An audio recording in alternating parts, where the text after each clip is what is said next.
Namo tassa bhagavato arahato samma sambuddhassa. Namo tassa bhagavato arahato samma sambuddhassa. Namo tassa bhagavato arahato samma sambuddhassa. Buddhang dhammang sanghang namassami. Namatu acharyasa.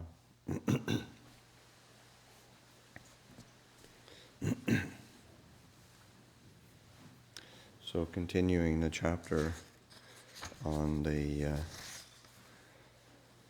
that's titled From Distant Lands. Wat Pah Pong provided a very different monastic environment to the one Sumedho was familiar with. In his previous Wat, he had been living in solitude, sitting and walking at his hut, single-mindedly devoting himself to the development of meditation.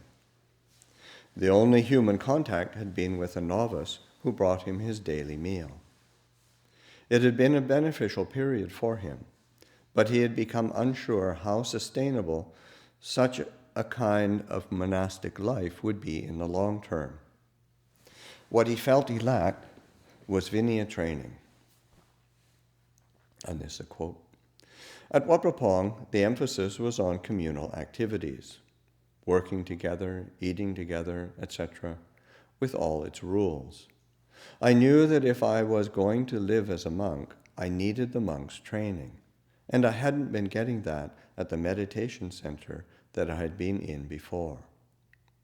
What Luang Por gave me was a living situation to contemplate.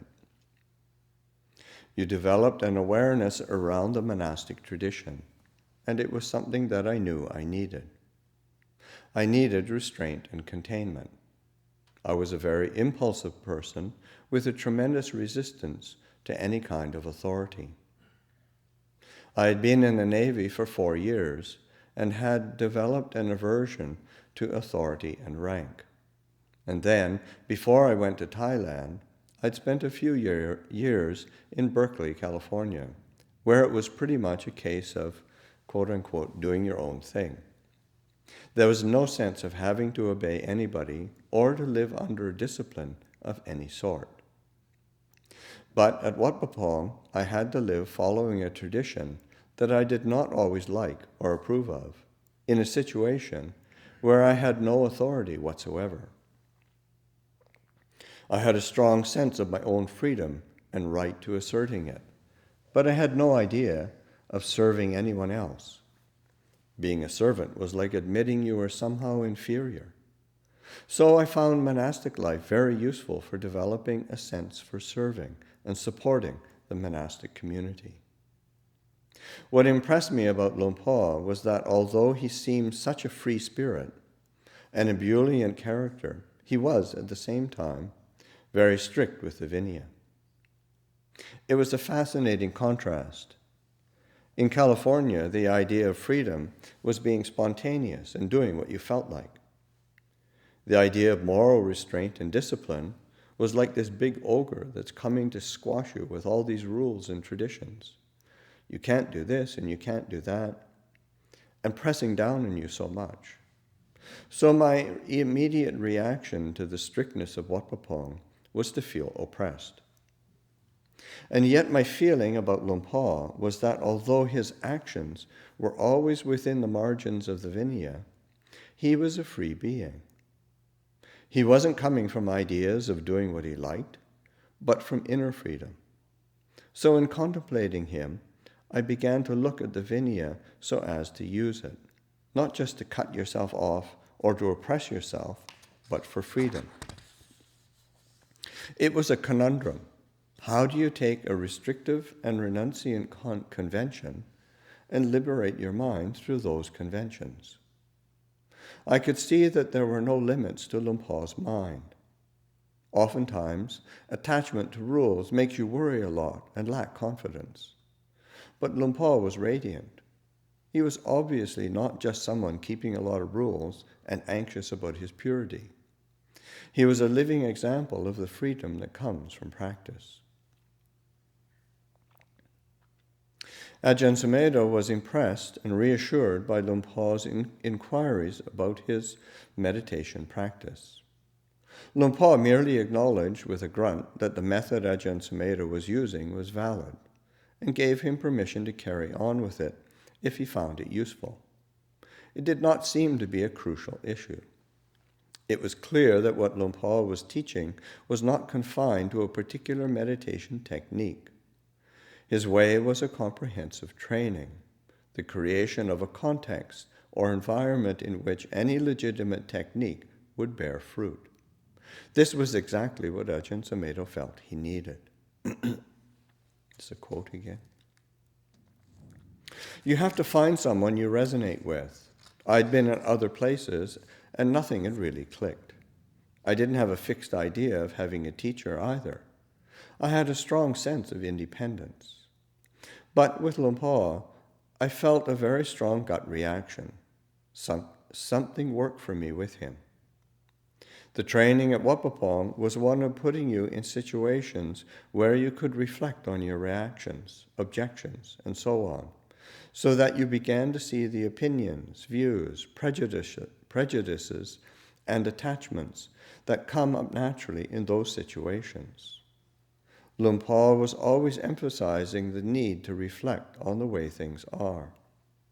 That is what I found most helpful, because when you're as self-centered and opinionated as I was then, you really need to open your mind.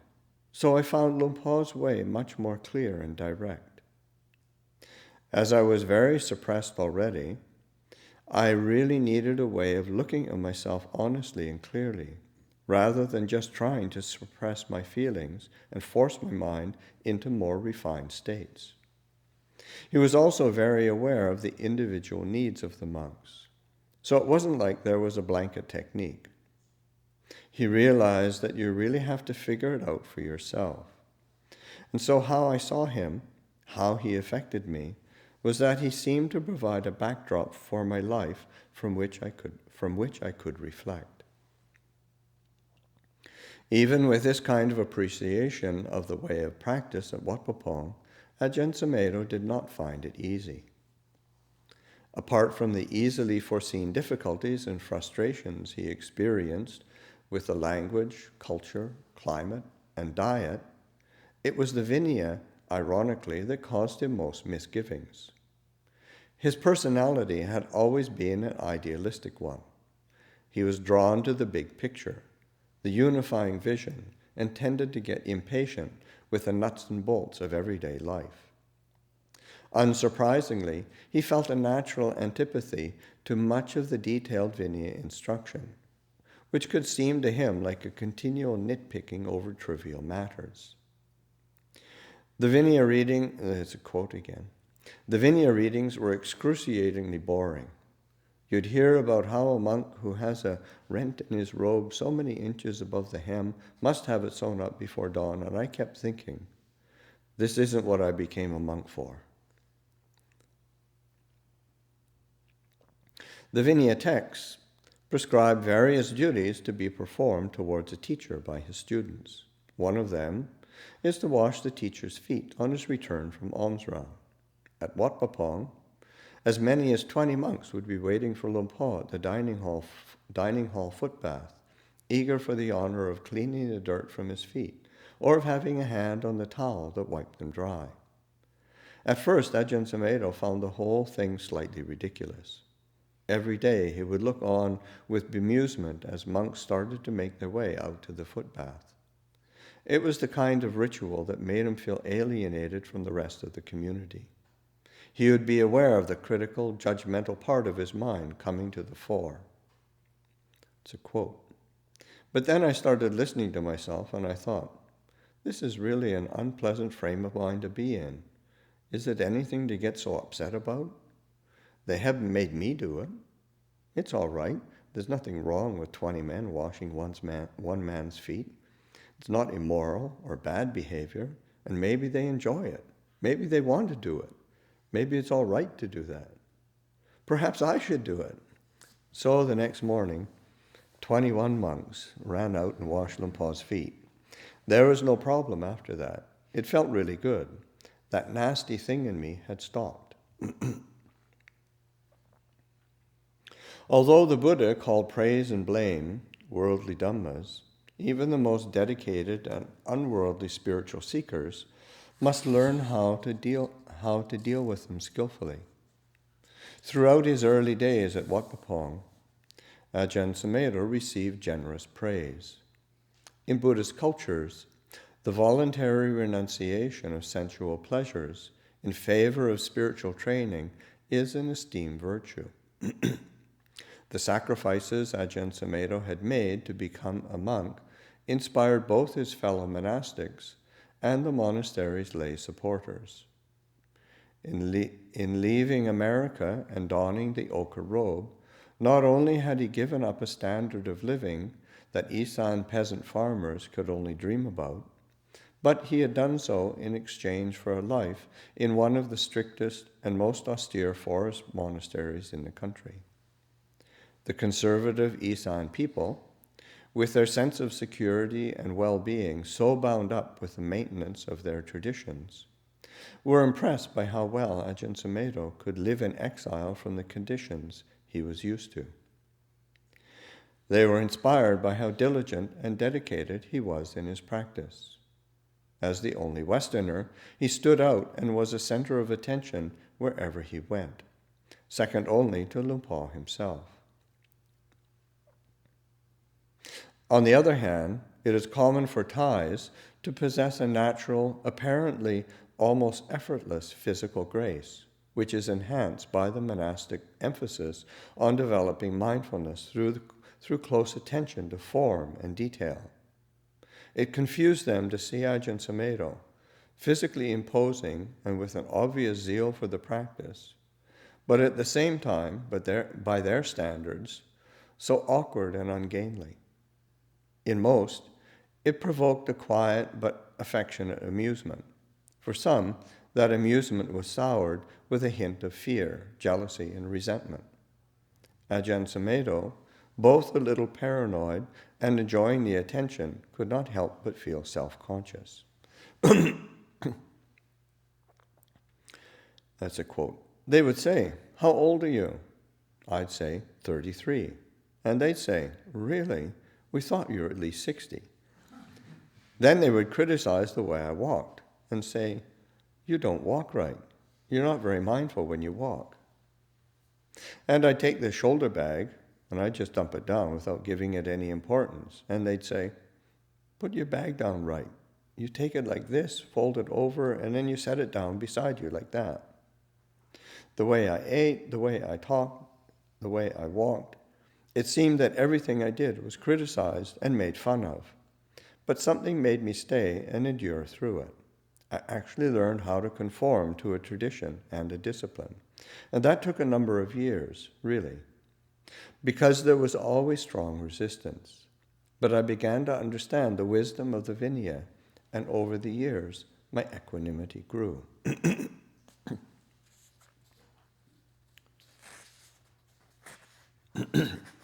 Next section is titled as Pushed. After a few years, Luang Por's attitude to Ajahn Sumedho changed. Seeing his disciples' growth in confidence and the praise he was receiving, he began to treat him more robustly. Ajahn Sumedho remembers. For the first couple of years, Luang Por would compliment me a lot and boost up my ego, which I appreciated because I tended to be self-disparaging, and to have this constant, very positive attitude towards me was very helpful. Because I felt so respected and appreciated by him, I put a lot of effort into the practice. After a few years, it started to change. He saw I was stronger, and he began to be more critical. Sometimes he would insult me and humiliate me in public. But by then, I was able to reflect on it. There were times that Luang Por would tell the whole Dhamma hall, full of lay people, about things I'd done that were uncouth. Everyone, monks and lay people, would be roaring with laughter. I'd just sit there feeling angry and embarrassed. One time a novice picked up my outer robe by mistake and gave it to him. Luang Por laughed and said he knew immediately whose it was because of the bad smell, the farang stink. Of course, I felt pretty indignant when I heard Luang Por say that, but I could endure it.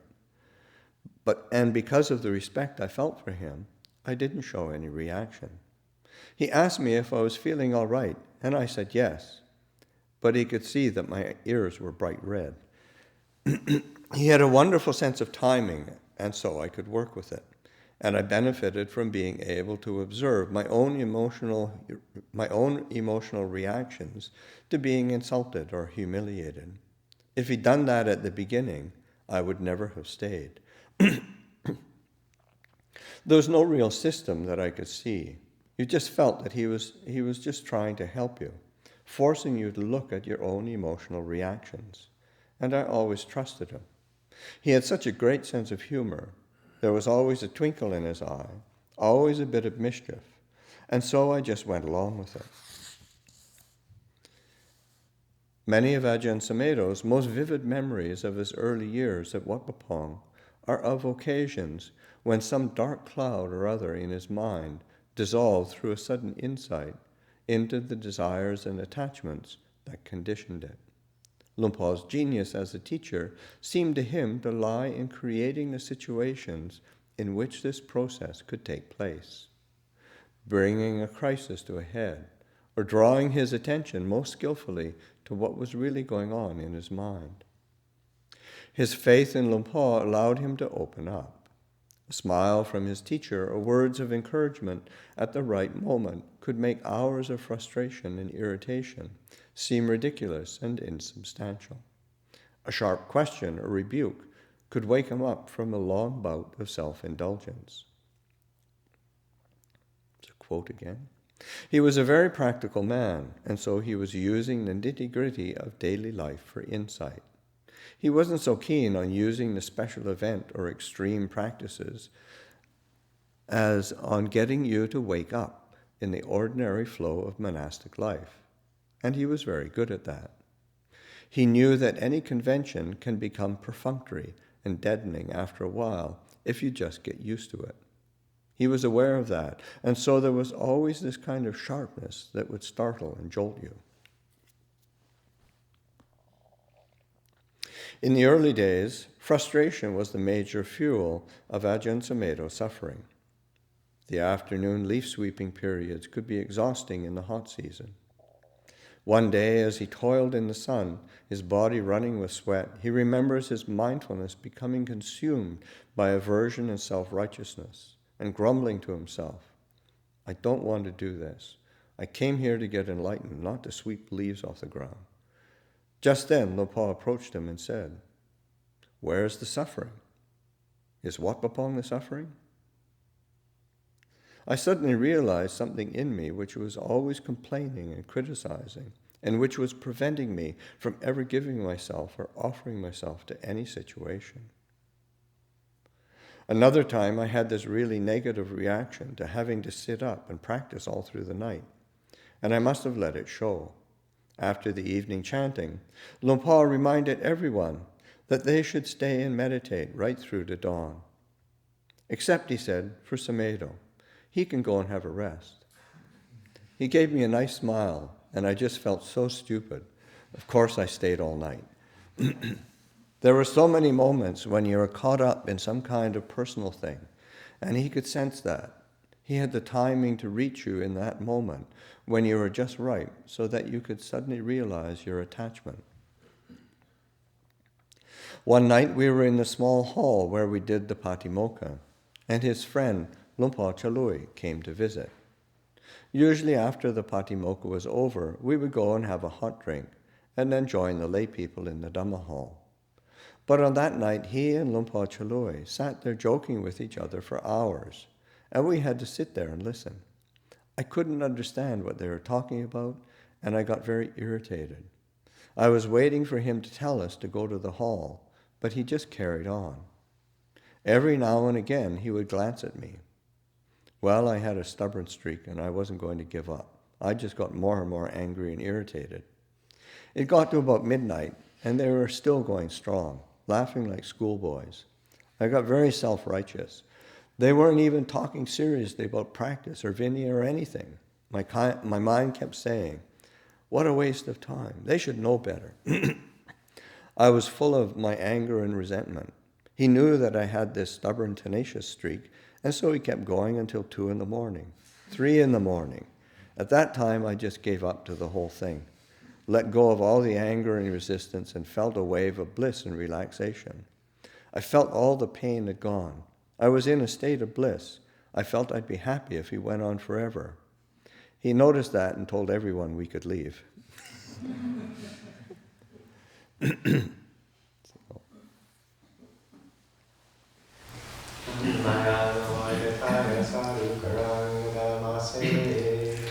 Sadhu, sadhu, sadhu, anumodam.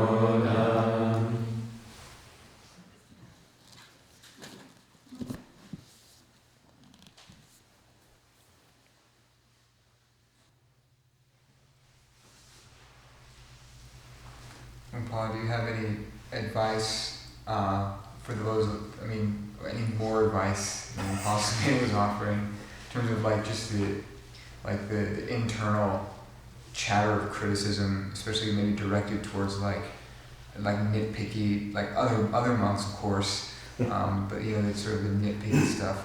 For me it's incessant. It's pretty incredible.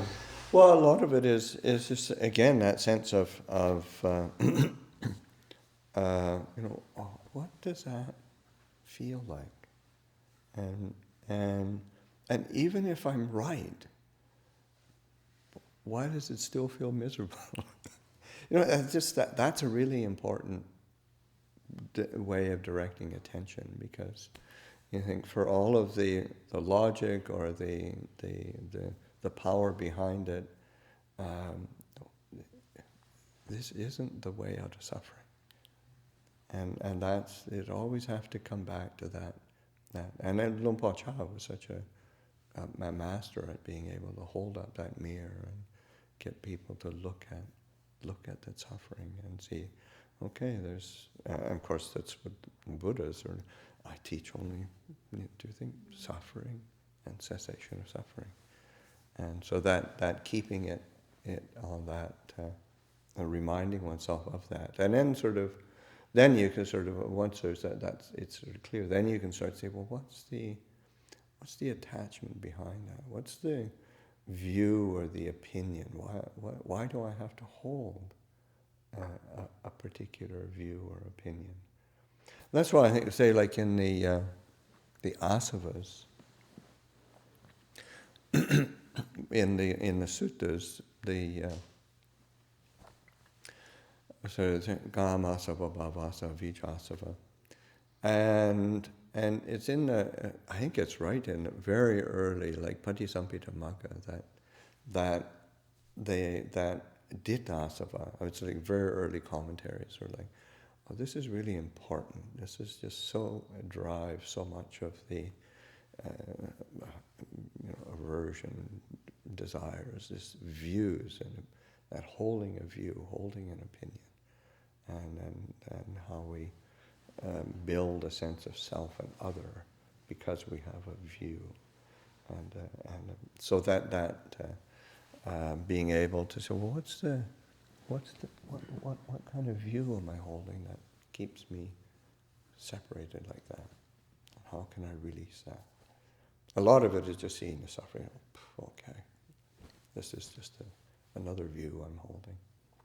And it's usually, so as we hold views, and it's the, sort of that, almost invariably, it's sort of, how do I lift myself up?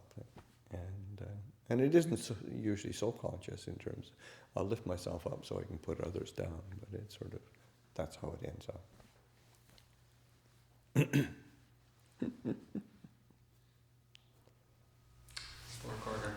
With these reflections on like metta or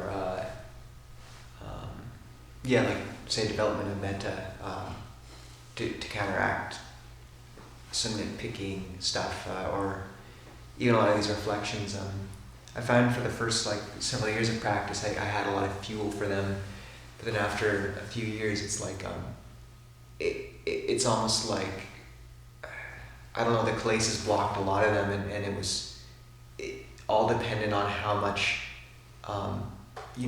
pity and calm I could get from breath, and then if I had that, then I could embark on them again. But it was kind of interesting to feel like I almost hit like a limit with a lot of the reflections, where like they stopped giving as much unless I had some of the raw material, like the fuel again. And because for the first few years it wasn't quite like that. Like there's something novel and interesting about them just in their own right. But then after a while, it's like, unless the breath meditation's going well, I got nothing. So what's your reflection on? Do you have any reflection on that? Well, I mean, one, you have to pay attention to what works, but then also, these are fundamental foundations of the mind. Loving kindness, compassion, patience, and endurance, a sense of equanimity and stability. Those are all fundamental foundations that we build, both in terms of because it has to come from view, in terms of, say, right view, and yes, obviously one does put effort into the meditation and gaining some the inspiration from the breath, but also if our stability of mind and wholesome qualities are dependent on getting the meditation right, then it's not a great foundation, because the meditation and mindfulness are always going to be somewhat a bit of a crapshoot. So that's why, say, actually, it's not. Ajahn Chah, it's quite striking how much attention he, as opposed to, say, formal meditation instruction and meditation effort that you put in, how much is put in terms of sila and samadhi, that virtue and right understanding. Those are really important foundations for the other qualities of the mind, including the meditation, to be built on. Do you have any stories where Luang Por Chah treated you in a similar way as how Luang Por Sumedho was described? Yeah. It's he had me. There's one hot season, and he really tortured me. He asked me to head up a task of cleaning out the water tanks and redoing and it was just the most miserable job. And it was, and he come by, check and see. It was just like cooking me in these water tanks and getting coated in dust. And it was really. I just keep coming and checking and see if I've been around Luang Por enough, and I've been around all the others long enough to you can't react, because you're going to make it worse for yourself. You're setting yourself up here. Or when he the first time I chanted the Patimokkha, and I'd already known I already knew what he did to Ajahn V, and so that I was, because he teased him while he would, and made kind of during his chanting. So then, while I was chanting, then he was he was making fun of the accent and sort of, it sounds like a Tibetan monk, and this is while I'm chanting in the middle of the Patimokkha, And so I made a point of, okay, keep going, and then after the, and it didn't sort of say, and then after the Patimokkha was over, went over and sat close to him and just sort of not. So that okay, I passed. Yeah. Because you knew how he tested. When he makes fun of your chanting voice, whatever, is that it's poking that the tendency, right? But is it also kind of like a call to kind of maybe adjust your chanting technique, or? No, not so much. I just really poking, especially with Westerners. If you want to poke them, and you do something that makes them embarrassed or self-conscious. That's if you want. That's the easiest. Because we go around with our sense of self hanging out everywhere. Now, how would Luang Por Chah deal with stubbornness? Stubborn disciple? It depends. Really, sometimes he would. And I'm seeing them both be very kind and as well as just really blast them, and or just send them away. You're not learning here. Go learn somewhere else. And so that you never knew exactly, but he would send somebody who was being very stubborn, and if there are different ways, or he'd have other monks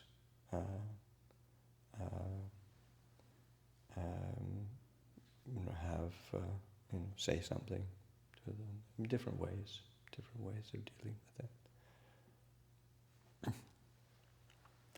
Bag of tricks.